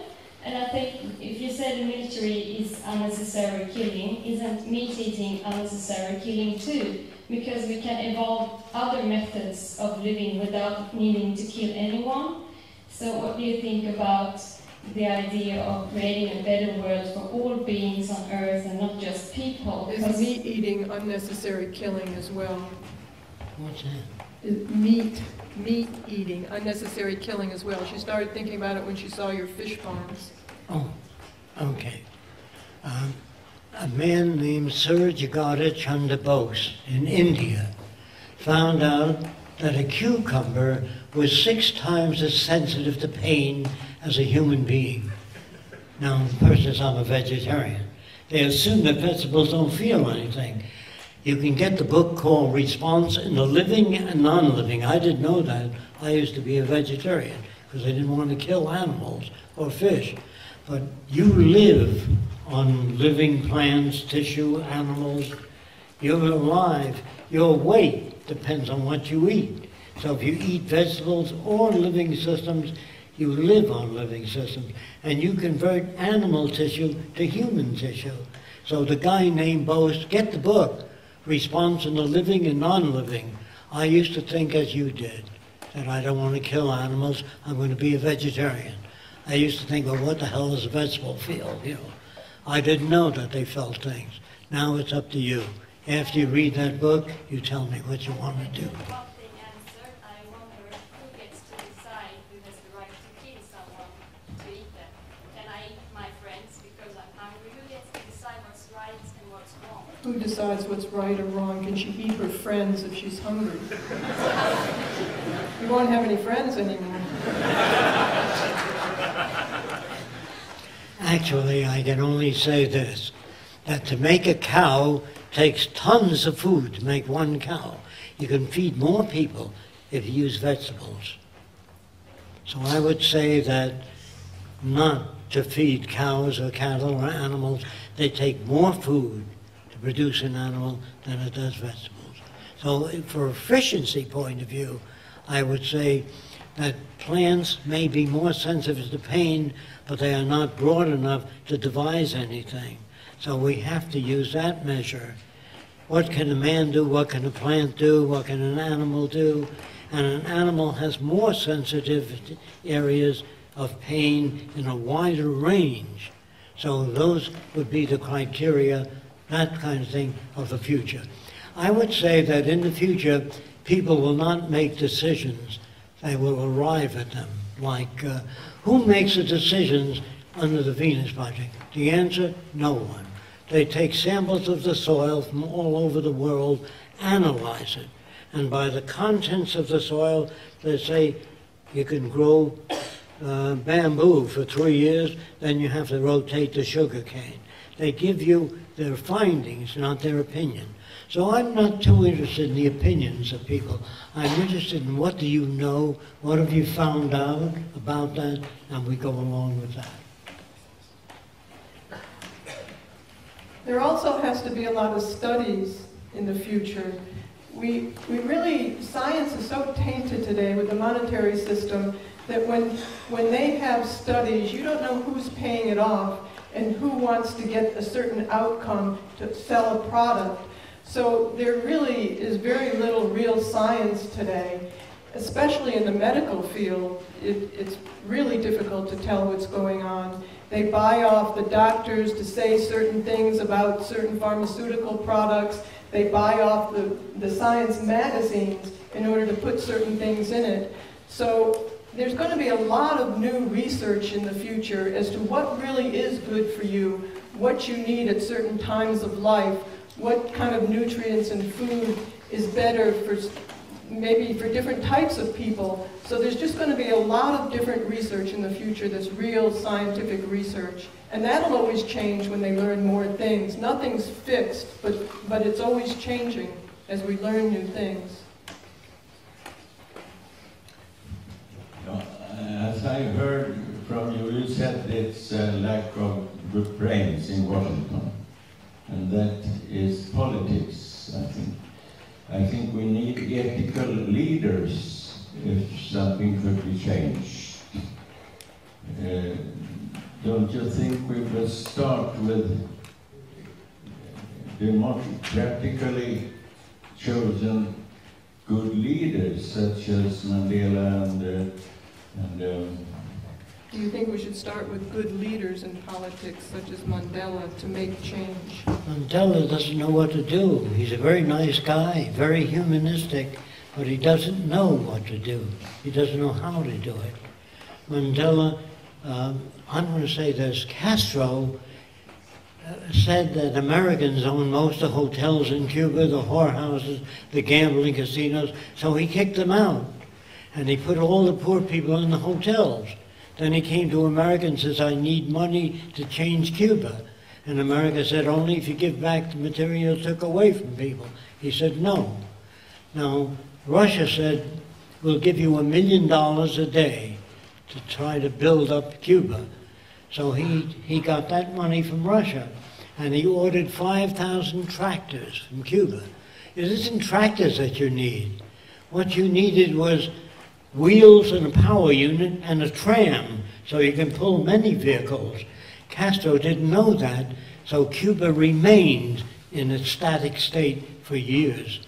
And Cuba's offered to send doctors to New Orleans when the hurricane struck out, when they had problems, and we refused to accept Cuban doctors free of charge.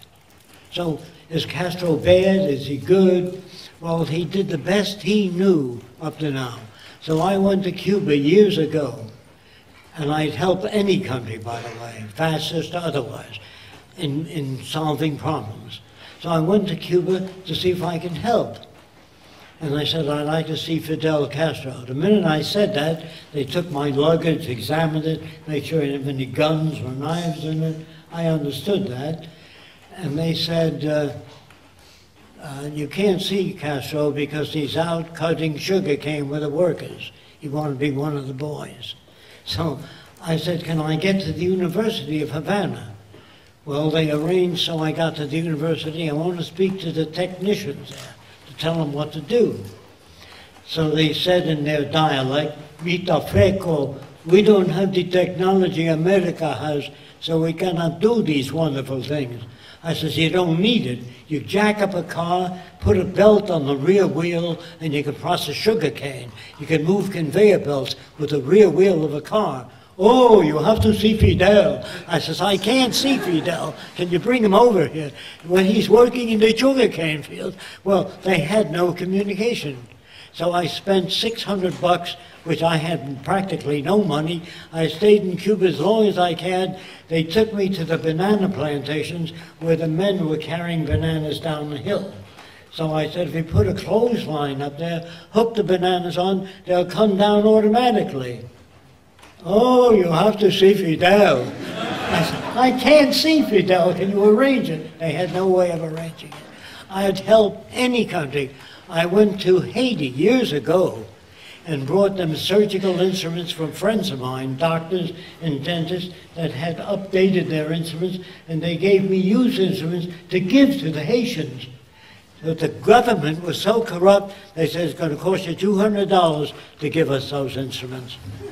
That is how corrupt they were. It was the most corrupt country, possibly second to America. So I couldn't even give out the instruments. Do you understand? So it's hard to be decent and good in this world. Yeah. Question? This person had his hand up for hours. There you go. Sorry. I wonder how aesthetics fits into the Venus Project. Does aesthetics fit into the Venus Project? Does aesthetics fit into the Venus Project? You know, if you were raised as an Indian in America, to you, the teepee could be the most beautiful thing there is. And if they see a home made out of concrete, they might not like it. Aesthetics and notions of beauty depend on your background. If you were raised in some of these villages where the women put this big plaque on the bottom of their lip, they cut the lip and the plaque gets bigger and bigger as they stretched it, the man might come and fall in front of her and say, oh, your eyes, your ears, your big lip. Do you know what I mean? Beauty depends on your background, what's beautiful, what's aesthetic. To me, since I've learned about the Venus Project, the designs that Jacque has are very aesthetic, but because they're honest, they're very efficient. They use resources wisely. They're not a monument to somebody's ego, as most architecture is today. His architectural designs for his cities correlate with the direction of a resource-based economy, with the social direction, to conserve energy, make things strong, efficient, so they be updated. So really, everybody can have a high standard of living. There's no ornamental waste, there's no little ornamental wrought iron things in front of windows that do nothing, that just get blown off in a hurricane, or big shingles on the roof, you know, the tiles that they use in Florida a lot that really kill people in hurricanes. So you consider all that and what's efficient for the city for the social architecture, really. So to me, that's aesthetic, because it's honest and real. Your notions of what's aesthetic change as you learn things. For example, there was a chair called the Kennedy rocker, because President Kennedy bought a rocking chair. If you ever sat in it, you'll find a sore butt. It doesn't work. What you need anatomists to design furniture so it contours with the human body, not some artist that draws a pretty chair, you sit on it, hurts your butt in 10 minutes. So in the future, clothing will not be designed by artists, they'll be designed by anatomists and physiologists, so when you rip your arm, it doesn't pull, it yields. And the clothing you wear today, you guys going like that, because it's uncomfortable. Clothing should be designed by people that study the human body and how it works in relation to it. Today, your culture is so mixed up, they even change the style of the dresses in the spring, in the fall, so you'll buy new things. Our consideration, is it healthy to have clothing designed the way it is? Does the hat really do things? Does the hat really turn the body cool? So some anatomist named Spencer, a scientist, he wanted to know what life is. He says, what is life? People ask him. He says, when the major aspect of living systems is how the body automatically adjusts to temperature. Meaning if it gets very hot, you sweat, the body cools. If it gets very cold, you burn up more fat. He says, a living system adjusts automatically to temperature differences. And an engineer said to Spencer, you know, that's exactly what my refrigerator does. When it gets hot, it gets cooler. Is it alive? Well, Spencer had to change his definition. See, the trouble with us is that we don't have a broad enough description. What is life? Both taught us that there is response in the living and non-living, that the copper wire, if you put a candle underneath it, responds as though it had pain, in the same way that living stuff. So you got to scratch your head and say, what is pain? What is living, non-living? Is the sun alive? Of course not. But without the sun, all the plants would die. So we're connected to nature. You don't see the electric cords coming out of human beings, but we're connected to everything. And if we don't learn to face things honestly, if we say dishonestly that man is the highest form of evolution, which you get in your school, man destroys the oceans, the fish, the atmosphere, one another. In the name of God, they've killed more people than any other system, religion. And man flies over a city, presses a button, and burns everybody in the city with nuclear weapons. Is he the highest creation of nature? Not yet, in my opinion.